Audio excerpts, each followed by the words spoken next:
So, so I am Vikash. So this is our first class. So let me introduce what we are going to do in our first session. Okay, so this revision program, mainly we are hoping to cover the entire grade 12 to grade 13 syllabus within 4 months. Okay.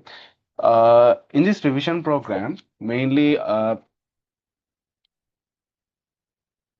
we are focusing to cover the entire grade 12 and 13 syllabus with the key points of each unit and the overall theory. In addition to that, the past paper sections and the model papers, the probable questions that you will get in this GCE examination level. So that's what we are focusing in this revision program. Okay. So today I'm going to start with uh, the examination analysis. Okay. So let me add someone. Someone is in the waiting room. Okay. Okay.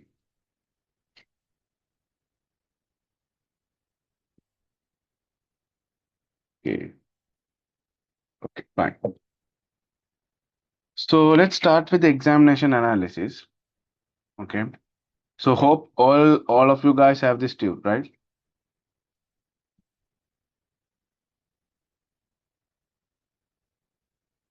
சரி தொடங்க பேசுங்க Okay. So this is the syllabus. So in the grade 12, we have around 6 units. So starting from the basic economic problems, demand and supply, and after that the government intervention, the market behavior, and the national accounting, so on. From the grade 13 point onwards, we are having the money and banking, government intervention, and the international trades and foreign and finance, interest in sustainable development, and Sri Lankan economic structure. Altogether,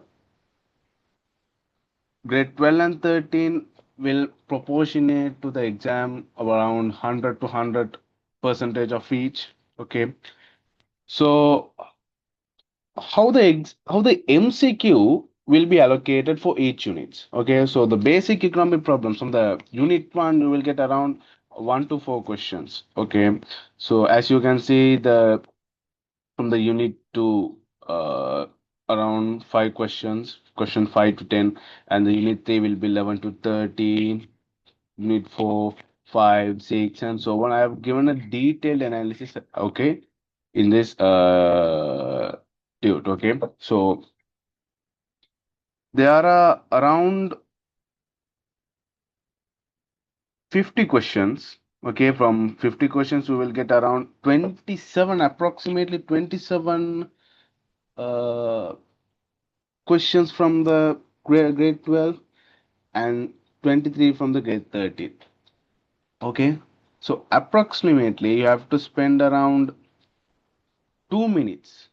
Okay, 2 minutes for each questions. 2 and 2.5 minutes is much more enough to get through your examination.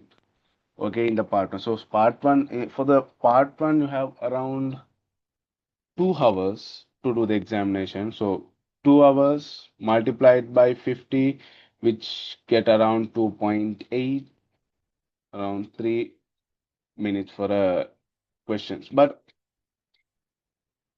the logic is you can't equally distribute your time to the each and every questions. Okay, so some questions you can do from 1 to 2 questions, 1 to 2 minutes, and someone it might take 4 to 5 minutes. Yeah, it's totally fine. So that's why I come to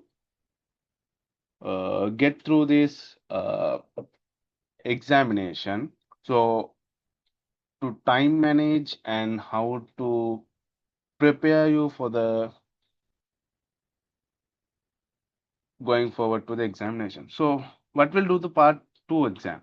Okay, so part 2 exam have consist of 10 questions.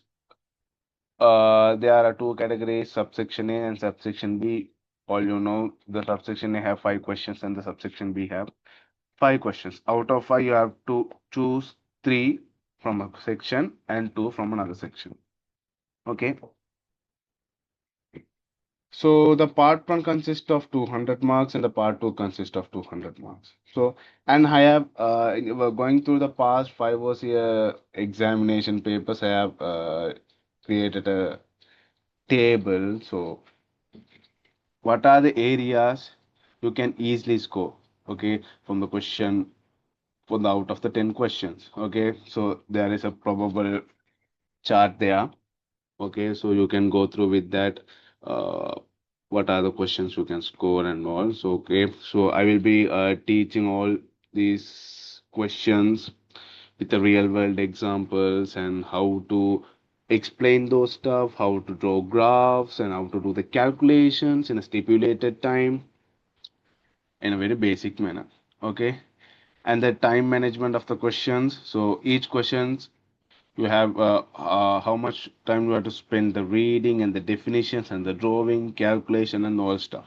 Okay, out of 3 hours, you have allocated 3 hours for the part 2 examination. Out of 3 hours, how much time you gonna spend for a question?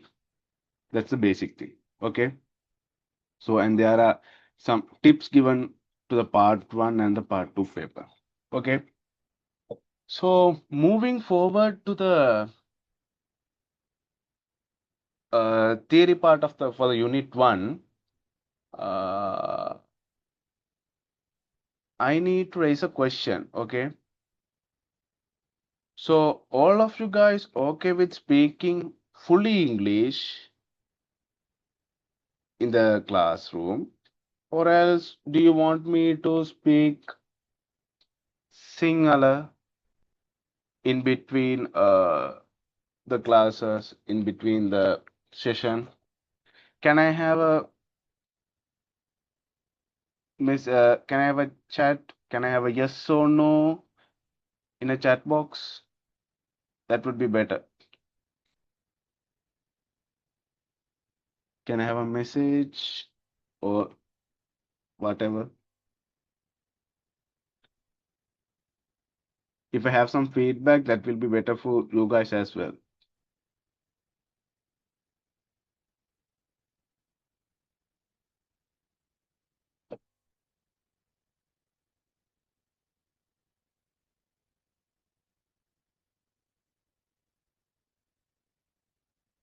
Okay,